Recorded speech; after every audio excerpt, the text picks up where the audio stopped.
So if the minister thinks that, hey, this just isn't a good idea for me to disclose this, well, I'll say that, yes, I went through this process. I can't tell you who it was for confidentiality reasons, and I can't tell you what it was for because of confidentiality reasons.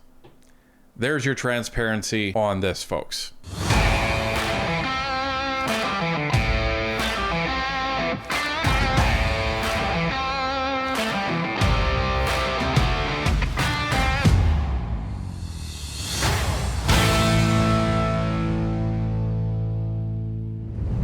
Mark Carney's budget is already law, but one of the most controversial pieces of his economic agenda is not. A separate bill quietly gives ministers the power to exempt companies or individuals from federal laws, excluding the criminal code for up to 6 years. Opposition parties are only now becoming aware of it, and they are not happy. Let's take a look. From the Toronto Star of all places, folks, opinion: Mark Carney is quietly giving sweeping new powers to his ministers. Hidden in the federal government's 634-page omnibus bill C-15, the Budget Implementation Act is a measure that has so far escaped scrutiny. Under the pretext of regulatory efficiency, Prime Minister Mark Carney plans to grant cabinet ministers the power to exempt any individual or company from any federal law on the books, except for the criminal code, for up to 6 years. The measure wasn't included in the version of the Liberals' November 4th budget that was given to reporters. It was not discussed in the government's speeches in Parliament about this bill.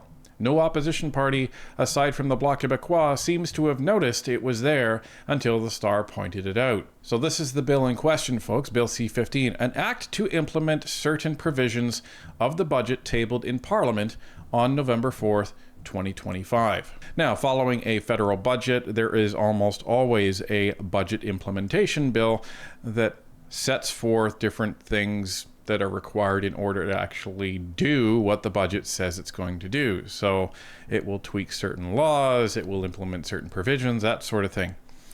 And this one is a whopper because it is over 600 pages.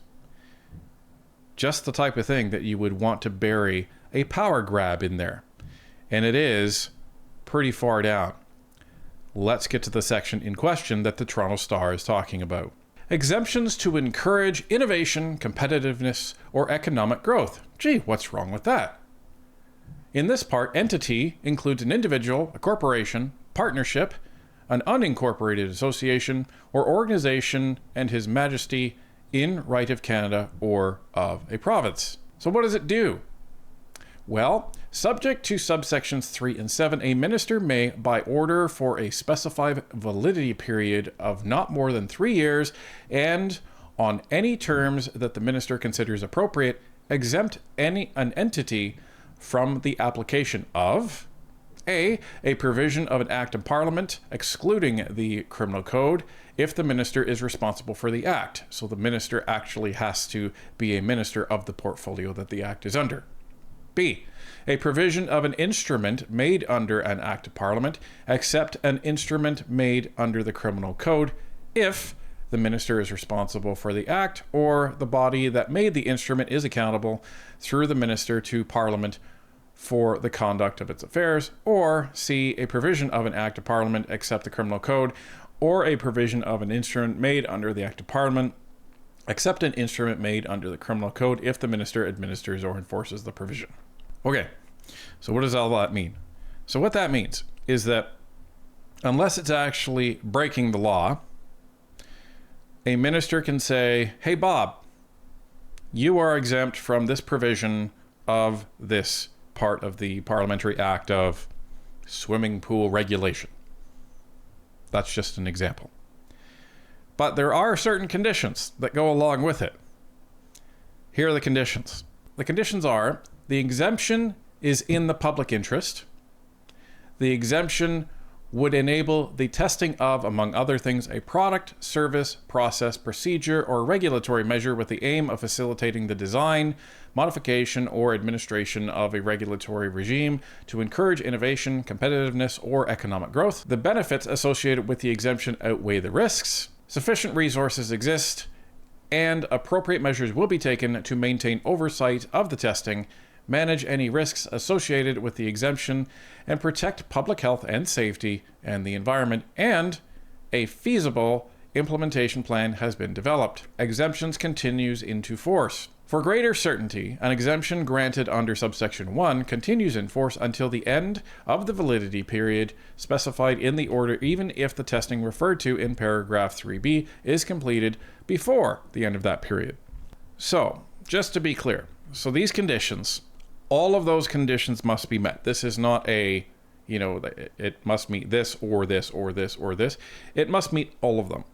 Well, here's the problem. The range of the conditions is pretty broad. So let's say you don't want to have Brookfield subject to the Conflict of Interest Act. Check. Which means if anyone is putting any access to information requests on conflict of interest around anything around Brookfield, then Brookfield would not be required to disclose anything, right?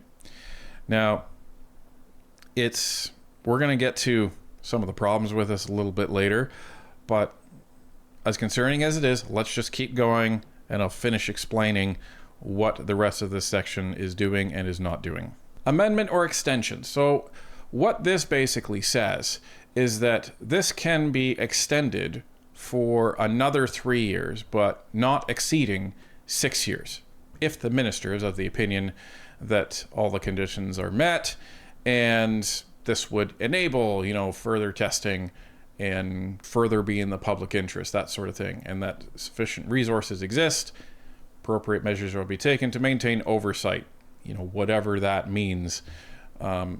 It's not actually defined. And, the feasible implementation plan is in here.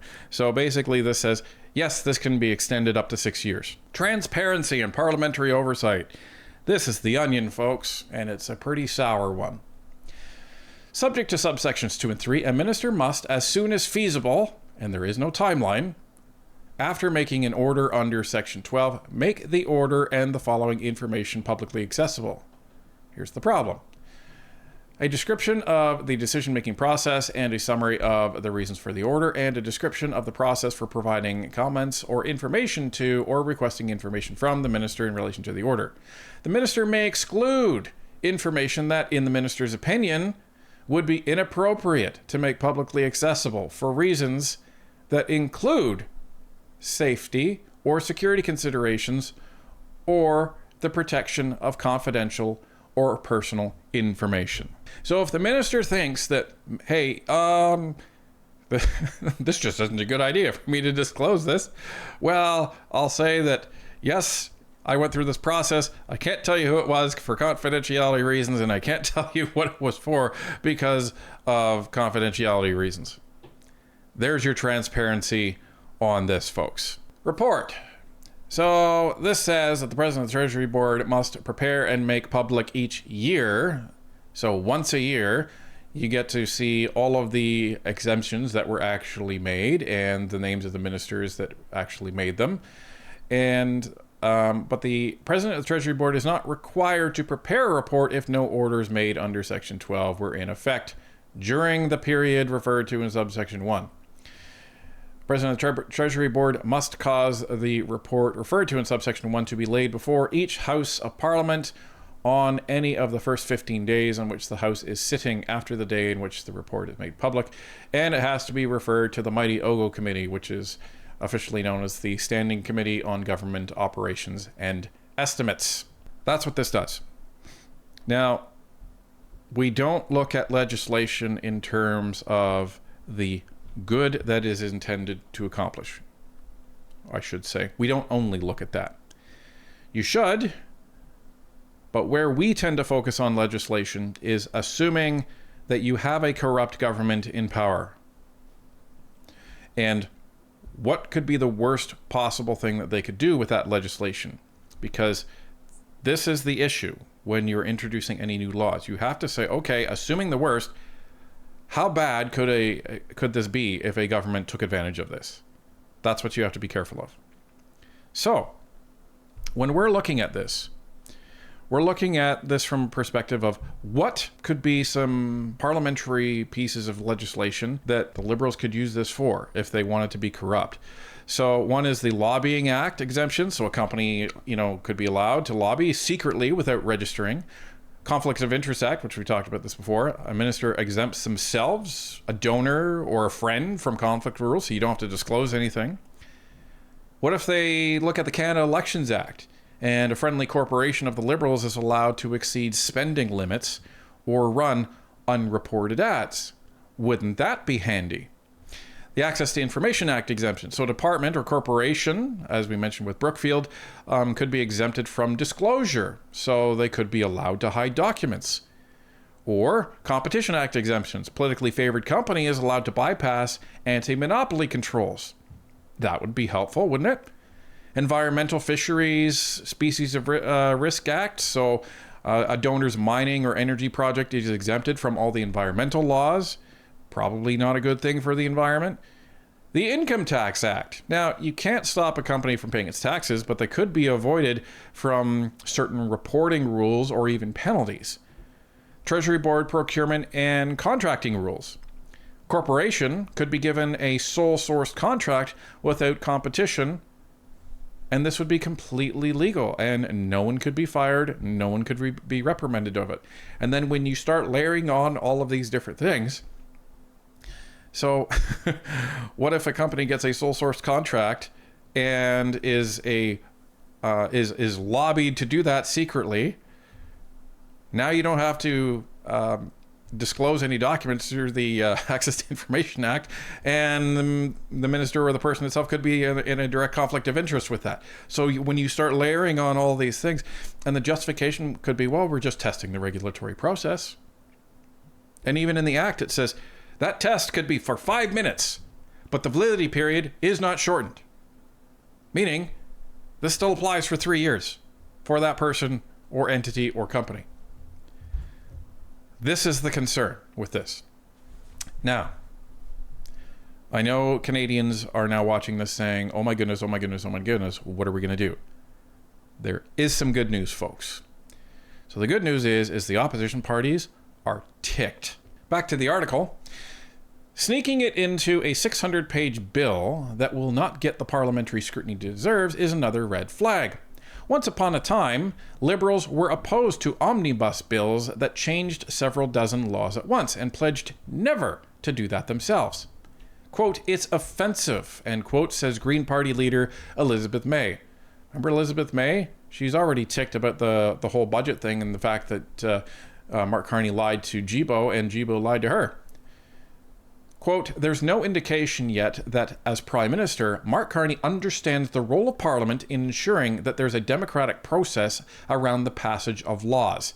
To say it lacks transparency is quite an understatement, end quote. Quote, the Liberal government is granting itself the right to evade the application of laws without going through Parliament, end quote, Bloc finance critic Jean-Denis Guérin told The Star.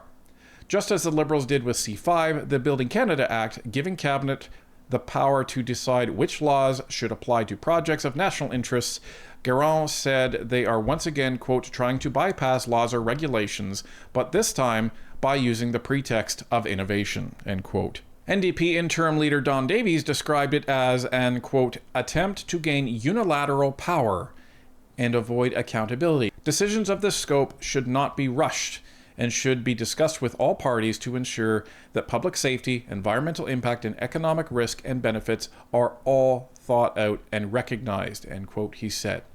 Quote, this is just another example of the Prime Minister acting like he has a majority government and refusing to be held accountable, end quote. That's the first part of the good news. Here's the second part of the good news. This bill will be going to committee. And this bill will be torn apart. And I have a high degree of confidence that this section is going to be either significantly amended or completely ripped out. Because there's arguments that you don't need this at all. Even if your intentions are pure, which are suspect. But you don't need this at all. There's already ways to test products, and there's always already ways to test regulatory rules without granting exemptions to law. So I'm not too concerned about that aspect. They're going to be ripping this apart. Here's the other thing. Even somehow, if this made it out committee without these amendments actually coming into force, which it will not, this bill could actually be voted down, and it does not trigger an election. So you're not going to be having any of the opposition parties skittish about voting against this. And what would that do? Well, it would stop this bill in its traction, all of the different changes it's trying to make, and the Liberals will have to go back to the drawing board in terms of a bill that's actually going to serve Canadians and not serve their self-interest. You want to implement your budget? Fine. Then actually put in a bill that implements the budget and doesn't further try to consolidate power. And I'm glad that the Toronto Star actually ran this opinion piece, because the Toronto Star is a very, very left-leaning publication. The question is going to be, is CBC going to talk about this? Is CTV going to talk about this? Is the Globe and Mail going to talk about this? Because this needs a 1 million lumen spotlight shined on this section of this bill, because this is probably one of the most frightening power grabs we've seen from the Liberal parties since the Emergencies Act.